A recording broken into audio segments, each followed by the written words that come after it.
Hey, how's it going, guys? This is Mac for B4YB, and we're back again with the OnePlus 3 follow-up video. So we have a lot of stuff to cover, so I'm going to break this video down in 3 parts. So the first part, we're going to be talking about the software. Second part, we're going to be talking about the hardware.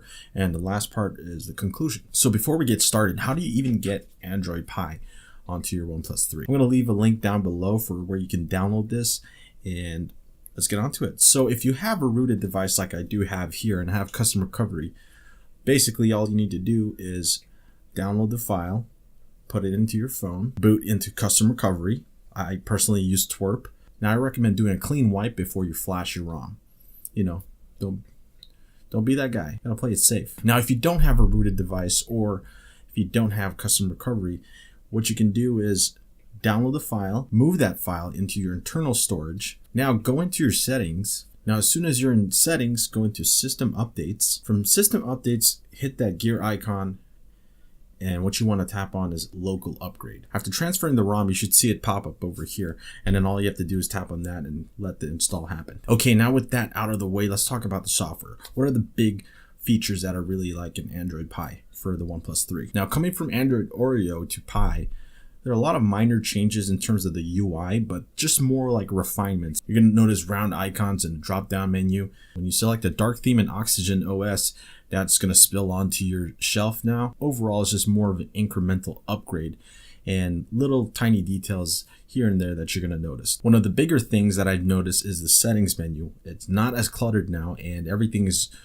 logically placed in better submenus. I, for one, really greatly appreciate that. And one of the things I really like about Oxygen OS is the customizability. Now think of it as stock Android, but more. Oxygen OS is probably the cleanest and most customizable Android skin I've used, and I highly recommend testing it out. Once you use Oxygen OS, it's kind of hard to go back to anything else.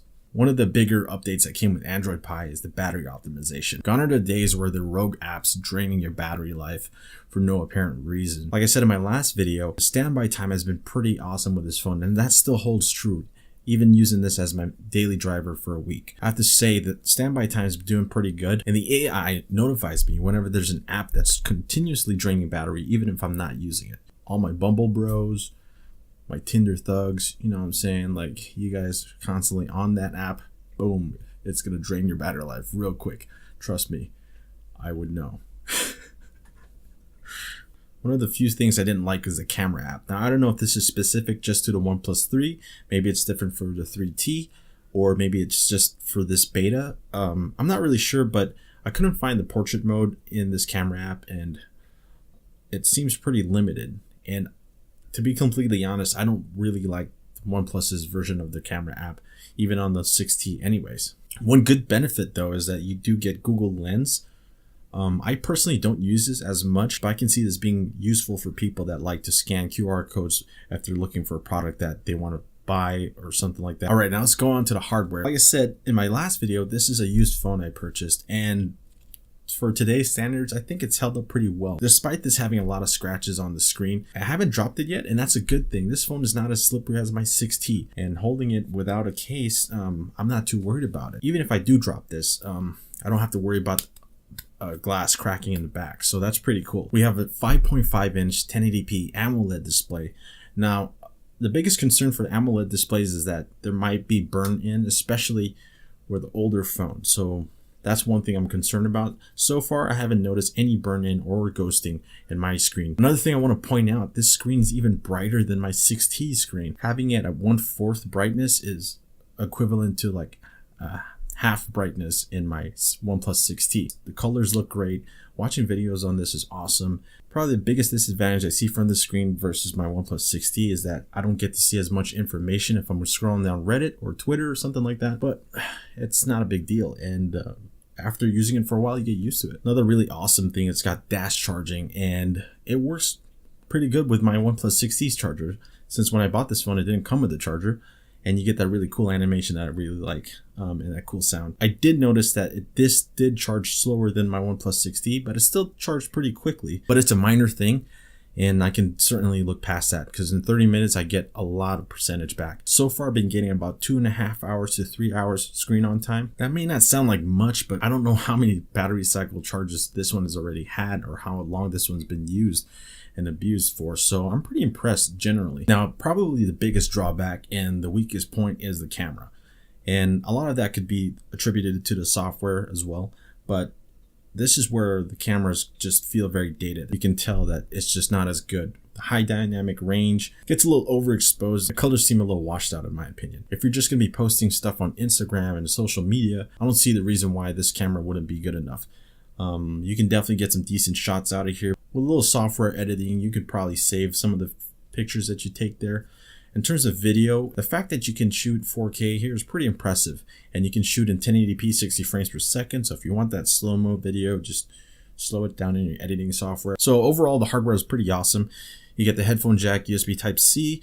It's still pretty future-proof. The body just, it's so solid. OnePlus just did a really good job with this phone. And in 2019 standards, I think this is better than some of the budget phones that are currently out there. So the last thing I want to point out in hardware is the Mali GPU. This is another point where the OnePlus 3 feels like it's really slowing down at this point.